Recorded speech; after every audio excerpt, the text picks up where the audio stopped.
Salam sejahtera dan selamat datang sekali lagi ke channel ini Current Sphere MY. Suara Anda untuk isu-isu panas politik tanah air. Pada hari ini, kita ingin bongkar satu lagi skandal yang sedang menggelegak di Sabah. Bila dua orang wakil rakyat Sabah didakwa di mahkamah atas tuduhan rasuah, ada pula yang coba spin cerita kononnya semua ini kerja teknologi AI. Maka kita kena tanya, siapa sebenarnya yang menipu rakyat? Mari kita bongkar satu persatu apa sebenarnya yang berlaku, siapa yang terlibat, dan kenapa warisan kini tampil dengan kenyataan keras menuntut pemimpin bermasalah untuk letak jawatan. Jangan lupa sampai akhir nanti kita akan bincangkan persoalan paling kontroversi. Adakah kerajaan negeri Sabah sekarang bersedia bersihkan pentadbiran mereka, atau ini hanya permulaan kepada pendedahan yang lebih besar? Baiklah kawan-kawan, Parti Warisan hari ini melontarkan satu kenyataan yang cukup tegas. Mana-mana pemimpin yang sedang berdepan dengan masalah integriti, terutamanya yang berkaitan dengan rasuah, haruslah berundur diri dan tidak bersembunyi di sebalik alasan dangkal seperti kononnya dimanipulasi oleh teknologi AI. Menurut ahli Majelis Tertinggi Warisan, Mudi Dubing, isu rasuah merupakan barah dalam negara dan ia tidak boleh dibiarkan berakar tanpa tindakan tegas. Beliau merujuk kepada kenyataan terdahulu oleh seorang ahli politik Sabah yang mendakwa dirinya menjadi mangsa kecerdasan buatan ataupun yang kita kenali sebagai AI. Kononnya suara dan image-nya telah digubah untuk memfitnah. Namun, tegas Mudi, alasan itu ternyata tidak berasas sama sekali. Jika benar video itu palsu dan dimanipulasi oleh AI, kenapa pihak berkuasa mempunyai bukti yang cukup untuk mendakwa mereka di mahkamah? Itulah soal Mudi.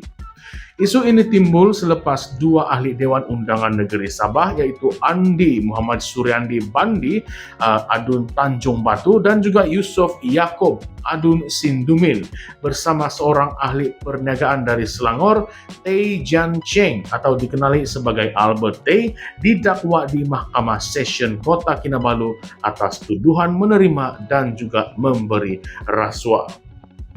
Andi didakwa menerima uang tunai sebanyak Rp150.000 daripada Albert Tay bagi tujuan mempercepatkan proses kelulusan lesen cari gali untuk syarikat Sinaran Hayat Sendirian Berhad. Yusof Yaakob pula yang juga pengerusi Khazanah Sabah Berhad didakwa menerima uang Rp200.000 daripada Tay di sebuah bar atas bumbung Hotel Hilton Kota Kinabalu pada 6 Mac 2023. Uang itu dikatakan sebagai sogokan bagi membantu proses lesen cari gali syarikat Nusa Kini Sendirian Berhad. Sementara itu, Albert Tay pula berdepan dua pertuduhan kerana menawarkan rasuah kepada kedua-dua adun tersebut. Ketiga-tiga mereka mengaku tidak bersalah di mahkamah.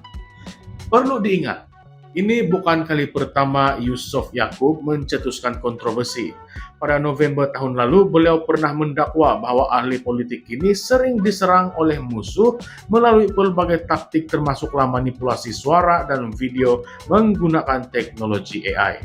Satu naratif yang kini dipertikaikan habis-habisan oleh warisan.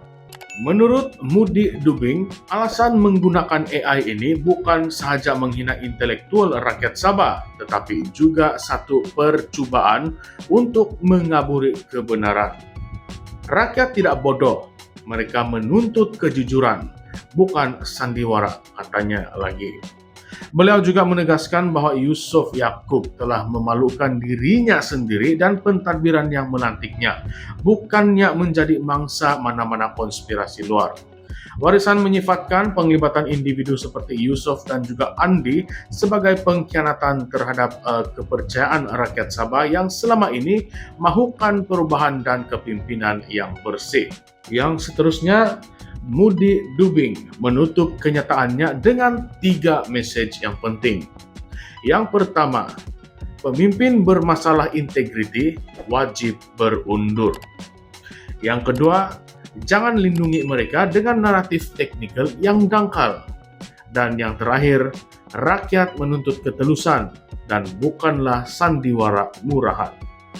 Baiklah, sekarang ini kita renung sejenak. Apakah pendedahan ini sekadar puncak gunung ais?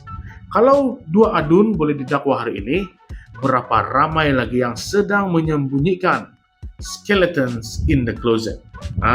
Kamu paham kah? Kalau orang Sabah, orang pasar Sabah bilang, siapa yang kasih sembunyi itu? Tengkorak di dalam almari. Maksudnya, satu rahasia besar sedang disembunyikan. Baiklah, persoalan seterusnya, kenapa pemimpin yang pernah menyandang jabatan tinggi seperti pengerusi khazanah Sabah boleh terlibat dalam skandal seperti ini? Dan lebih penting, bagaimana beliau boleh diberikan jawatan penting sebegitu jika rekodnya dipertikaikan?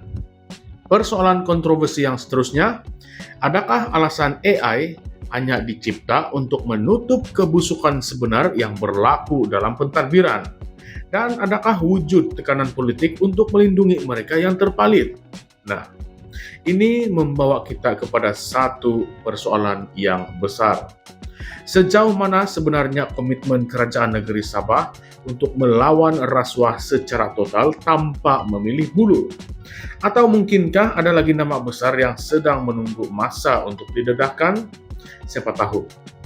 Dan yang paling pedih juga, paling pedih, rakyat Sabah yang sudah lama berjuang untuk autonomi, keadilan, dan juga ketulusan, kini terpaksa melihat wakil mereka sendiri terpalit dengan tuduhan yang memalukan.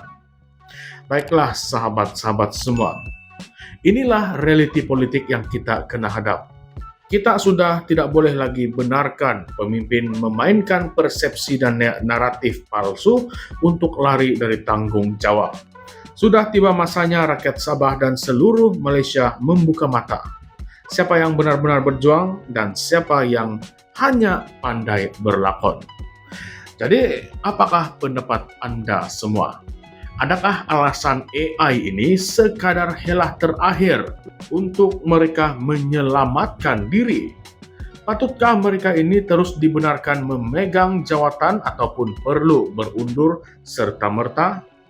Coba komen di bawah. Sebab kami ingin dengar suara Anda pula. Baiklah semua, jangan lupa untuk like, share, dan subscribe kepada channel ini Karens VMY untuk lebih banyak pendedahan dan juga analisis panas seperti ini. Kita di sini bukan sekadar melaporkan berita semata-mata, tidak. Tetapi kita persoalkan dan kita cabar naratif. Salam sejahtera, salam perjuangan, dan salam reformasi semua. Sekian sahaja. Terima kasih.